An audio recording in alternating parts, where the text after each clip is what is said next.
Welcome to my channel commercification. आज हम उन इंस्ट्रक्शंस और इन बातों के बारे में डिस्कस करेंगे जो कि आपको इग्नू के एग्ज़ाम के समय फॉलो करनी चाहिए। सबसे पहले आता है एग्ज़ामिनेशन सेंटर। अपने एडमिट कार्ड पे अच्छे से अपना एग्ज़ामिनेशन सेंटर कंफर्म करो, उसका लोकेशन चेक कर लो कि वो कहाँ पर सिचुएटेड है, ताकि आप सही समय पर वहाँ पर पहुँच सको। और एटलीस्ट अपने सेंटर पे एटलीस्ट 30 मिनट पहले पहुंच जाओ, चाहे आप पास में रहते हो या दूर में रहते हो, कम से कम आधा घंटा पहले अपने एग्जामिनेशन सेंटर पे पहुंच जाओ, ताकि वहां पे जाके आराम से आप अपना सिटिंग अरेंजमेंट भी चेक कर सकें। ठीक है, फर्स्ट पॉइंट ये है। सेकंड पॉइंट है कि कौन कौन से आइटम्स आपको कैरी करने हैं साथ में। First is your admit card, बहुत इंपॉर्टेंट है। एडमिट कार्ड ले जाना मत भूलना, उस पर अपना फ़ोटो पेस्ट कर लेना और उसको सेल्फ अटेस्ट भी कर लेना। सेकेंड मोस्ट इम्पॉर्टेंट डॉक्यूमेंट या फिर जो कार्ड है, आईडी कार्ड, वो है इग्नू का आईडी कार्ड। इग्नू का आईडी कार्ड ले जाना मत भूलना, बहुत ज़रूरी है। एडमिट कार्ड और इग्नू का आईडी कार्ड बहुत इंपॉर्टेंट है। अगर इन केस आपके पास इग्नू का आईडी कार्ड नहीं है तो वैलिड फ़ोटो आईडी कार्ड ले जाना। वैलिड फ़ोटो आईडी कार्ड का मतलब जैसे कि वोटर आईडी कार्ड, आधार कार्ड, वो ले जाया जा सकता है, पर स्पेशल केसेस में। अदरवाइज़ आपको इग्नू का आईडी कार्ड ही लेके जाना है। पेंसिल बॉक्स अगर आप लेके जाना चाहो तो लेके जाओ, जिसमें पेंसिल, पेन, स्केल, जो भी आपको रिक्वायर्ड स्टेशनरी है उसमें डालकर लेके जा सकते हो। कैलकुलेटर अलाउ है केवल उन्हीं सब्जेक्ट्स में, जैसे financial accounting, income tax, practical subject में कैलकुलेटर अलाउड है। बाकी वो आपके क्वेश्चन पेपर पे भी मेंशन होता है कि आप कैलकुलेटर यूज़ कर सकते हैं कि नहीं कर सकते हैं। एक और बात का ध्यान रखना है कि कैलकुलेटर सिंपल वाला कैलकुलेटर लेके जाना है, मतलब साइंटिफिक कैलकुलेटर मत लेके जाना जिसमें साइन कॉस थीटा का कैलकुलेशन भी अवेलेबल होता है, वो वाला नहीं लेना। सिंपल कैलकुलेटर लेके जाना है। अब सबसे इंपॉर्टेंट चीज़ है मास्क और हैंड सैनिटाइज़र। शायद हैंड सैनिटाइज़र वहाँ पे प्रोवाइड किया जाएगा या नहीं किया जाएगा, पर आप अपने आप लेकर जाना हैंड सैनिटाइज़र, और मास्क ज़रूर लेकर जाना, मतलब पहन कर जाना, बहुत इंपॉर्टेंट है आज के समय में।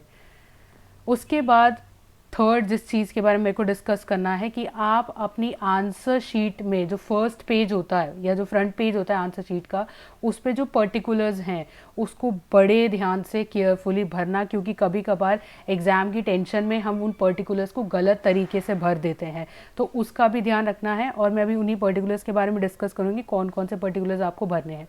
सबसे पहले आपको एनरोलमेंट नंबर इन फिगर्स में भरना होता है। फिगर में मतलब नंबर में भरना है।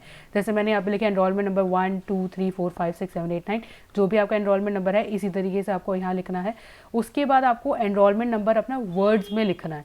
ठीक है, जैसे ये 1 है तो आपको लिखना है ONE 1, देन वी हैव 2 तो TWO, ऐसे करके सिमिलरली आपको यहाँ पे वर्ड्स में लिख देना है इसी बॉक्स जो गिवन है आंसर शीट में। ठीक है, next is examination centre code.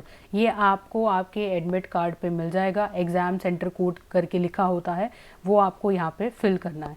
Next day और डेट। फॉर एग्जांपल आपका पेपर फ्राइडे को है तो फ्राइडे लिखिए, जो भी डे होगा, और जिस दिन आपका पेपर है उसका डेट लिखना है। जैसे मैंने यहाँ पे 4 मार्च 2022 लिखा है, सही से भरना डेट और डे भी। नेक्स्ट इज प्रोग्राम कोड, मतलब जो आपका कोर्स है, जो आपका प्रोग्राम है, उसका कोड क्या है, ये आपको आपके एडमिट कार्ड पे मिल जाएगा। एनरोलमेंट नंबर के साथ में लिखा होता है, जैसे मैंने यहाँ पे BCom G लिख दिया है। ठीक है, next is course code. Course code का मतलब किस सब्जेक्ट का पेपर है उसका कोड, ये आपको आपकी एडमिट कार्ड में जो डेट शीट गिवन होगी नीचे उसमें होता है। जो भी आपका पेपर है वो वाला कोड लिखना है। जैसे मैंने यहाँ पे लिखा है BCOC 136। ठीक है, उसके बाद आता है कोर्स का टाइटल, मतलब कि आपके सब्जेक्ट का नाम क्या है, जिस भी सब्जेक्ट का आपका पेपर है उसका नाम क्या है। जैसे मैंने यहाँ पे इनकम टैक्स लिख दिया है, और ये एडमिट कार्ड पे नहीं लिखा होता, तो थोड़ा सा याद करके जाना कि आपका कोर्स टाइटल क्या है। बाकी तो आपके क्वेश्चन पेपर पे भी लिखा ही होगा। ठीक है, नेक्स्ट इज कि मीडियम क्या है, हिंदी में लिखने वाले हो, इंग्लिश में लिखने वाले हो, या अदर जो भी आपका मीडियम है वो लिखना। जैसे मैंने यहाँ पे इंग्लिश लिख दिया है। इसके बाद नीचे सिग्नेचर का ऑप्शन होता है, एग्जामिनी की सिग्नेचर, एग्जामिनर की नहीं, एग्जामिनी की सिग्नेचर, वहाँ पे आपको अपनी सिग्नेचर करनी है। बिल्कुल ध्यान से इन पर्टिकुलर्स को भरना। कुछ लोग गलती कर देते हैं, आपको गलती नहीं करनी है। चाहे तो आप साथ में वाइटनर भी ले जाओ, अगर आपको लगता है कि आपसे गलती हो जाती है, आप पहली बार पेपर देने जा रहे हो तो साथ में वाइटनर ले जाओ ताकि आप उसको करेक्ट कर सको। नेक्स्ट इज अटेंडेंस शीट, बड़ी इंपॉर्टेंट बात है। अटेंडेंस शीट पे सिग्नेचर करना मत भूलना, अटेंडेंस शीट को साइन ज़रूर करना। प्रॉपर अपने नाम के आगे करना, अच्छे से चेक करते हुए अपना नाम चेक करके उसके आगे साइन करना, आंसर शीट का नंबर सही से लिखना। और अगर समझ लीजिए इन केस आप कभी लेट पहुंच जाते हैं एग्जामिनेशन सेंटर में और एग्ज़ाम चालू हो जाता है और जो एग्जामिनर है आपसे अटेंडेंस शीट साइन नहीं करवाता, तो आप खुद बोलिए कि मैंने अटेंडेंस शीट साइन नहीं करी है, साइन करवाओ। ठीक है, तो इस बात का ध्यान रखना है क्योंकि ये एक प्रूफ है कि आपने पेपर अटेम्प्ट किया था। ठीक है, अटेंडेंस शीट पे साइन ज़रूर करना। नेक्स्ट इज कोई सप्लीमेंट्री शीट नहीं मिलेगी, आपको केवल एक ही शीट प्रोवाइड की जाएगी, उसी पे ही आपको जितना लिखना है उतना लिखो, एक्स्ट्रा शीट नहीं मिलेगी। शायद उस शीट में आपको 22 पेजेस होते हैं, मैं श्योर नहीं हूँ, शायद 22 पेजेस होते हैं, उतने ही पेजेस में आपको अपने आंसर्स लिखने हैं और आई थिंक वो सफिशियंट ही है और एक्स्ट्रा शीट आपको नहीं मिलेगी। और अगर आपकी बहुत बड़ा बड़ा लिखने की आदत है, मतलब आपकी राइटिंग ऐसी है कि जिसमें आप बहुत बड़ा बड़ा लिखते हैं, तो थोड़ा सा कंट्रोल करके लिखिएगा क्योंकि शीट नहीं मिलेगी एक्स्ट्रा, इस बात का भी ध्यान रखना है। नेक्स्ट इज़ कि जब आप क्वेश्चन पेपर रीड करो तो पैनिक मत करना, पैनिक इन द सेंस कि एकदम शांत दिमाग से अपने क्वेश्चन पेपर को रीड करो। अगर आपको फर्स्ट क्वेश्चन का आंसर नहीं आता कोई बात नहीं, आगे बढ़ो, और सेकंड क्वेश्चन का नहीं आता तो भी आगे बढ़ो, बिल्कुल दिमाग शांत रखना क्योंकि जो आता होगा वो भी भूल जाओगे।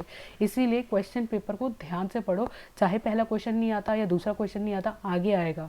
ठीक है, आगे वाले क्वेश्चन के आंसर्स आपको आते होंगे पक्का।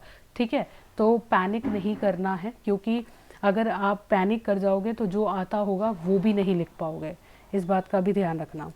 नेक्स्ट इज कि स्टेपलर के लिए डिमांड कर सकते हो। अगर देखिए कभी कभार ऐसा होता है कि आंसर शीट जो होता है प्रॉपरली बाइंड नहीं होती, मतलब उसे सही से बाइंड नहीं किया होता और उसमें से पेजेस निकल रहे होते हैं, तो इस केस में आप एग्जामिनर से स्टेपलर मांग सकते हो और अपनी शीट को प्रॉपरली बाइंड कर सकते हो और उसको सिक्योर कर सकते हो, अदरवाइज पेजेस निकलने के चांसेस हो जाते हैं। अगर आपकी शीट प्रॉपरली सिक्योर नहीं है, अच्छे से बाइंड नहीं हो रखी है, तो स्टेपलर का डिमांड करो और उसको स्टेपल कर दो अच्छे से। ठीक है, उसके बाद जैसा भी आपका पेपर गया है, सबसे इम्पॉर्टेंट पॉइंट है ये, जैसा भी आपका पेपर हुआ है, अच्छा हुआ है, बुरा हुआ है, एवरेज हुआ है, भूल जाओ जो भी आपने लिखा, भूल जाओ और मूव ऑन करो और नेक्स्ट एग्ज़ाम के लिए तैयारी करो अच्छे से। ठीक है, all the very best. I hope आप अपना पेपर अच्छे से करेंगे और क्लियर करेंगे एग्ज़ाम, और मेरी तरफ से आपको आपके लिए पूरी विशेज़ हैं। All the very best. और अगर आपको मेरी ये छोटी सी वीडियो पसंद आई है तो लाइक कीजिए, शेयर कीजिए, सब्सक्राइब कीजिए मेरे चैनल कॉमर्स एजुकेशन को। Thank you very much, bye bye.